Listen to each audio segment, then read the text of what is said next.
ডিগ্রিধারী বেকার সৃষ্টির কোনো পরিকল্পনা করছি না।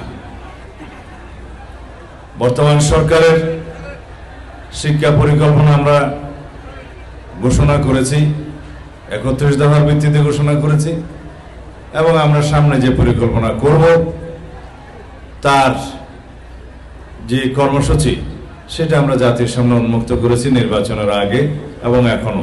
তা হচ্ছে আমরা কোনো বেকার সৃষ্টির জন্য শিক্ষা ব্যবস্থা প্রবর্তন করব না।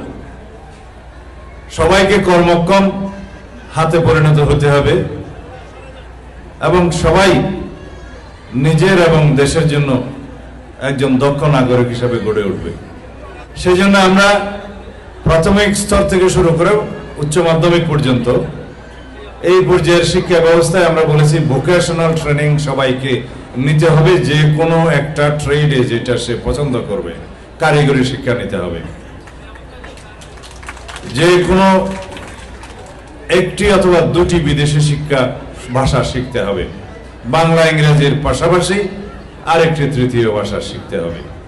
যেই ভাষা শিক্ষার মধ্য দিয়ে সে দেশে এবং বিদেশে নিজের কর্মসংস্থানটা খুঁজে পাবে। সবাই মাস্টার ডিগ্রি অর্জন করার প্রয়োজন নেই। যারা শুধু রিসার্চ করবে, শিক্ষকতা করবে এবং বিভিন্ন বিষয়ে গবেষণার মাধ্যমে দেশের জন্য মানুষের জন্য অবদান রাখবে, তারা উচ্চ শিক্ষা গ্রহণ করবে। আর যারা মাধ্যমিক, উচ্চ মাধ্যমিক এবং তার উপর পর্যায় পর্যন্ত ডিগ্রি পর্যন্ত পড়াশোনা করে নিজের কর্মসংস্থান এবং দেশের জন্য নিজে একজন দক্ষ নাগরিক হিসেবে গড়ে উঠতে চায়, তাদের জন্য সেই শিক্ষা ব্যবস্থা আমরা প্রবর্তন করতে চাচ্ছি। সবাইকে প্রশিক্ষিত হাতে পরিণত হতে হবে। যদি আমরা 18 কোটি মানুষ, 36 কোটি হাত যদি কর্মক্ষম হাতে পরিণত হই, তাহলে এই দেশের সমৃদ্ধি কেউ রুখে দিতে পারবে না।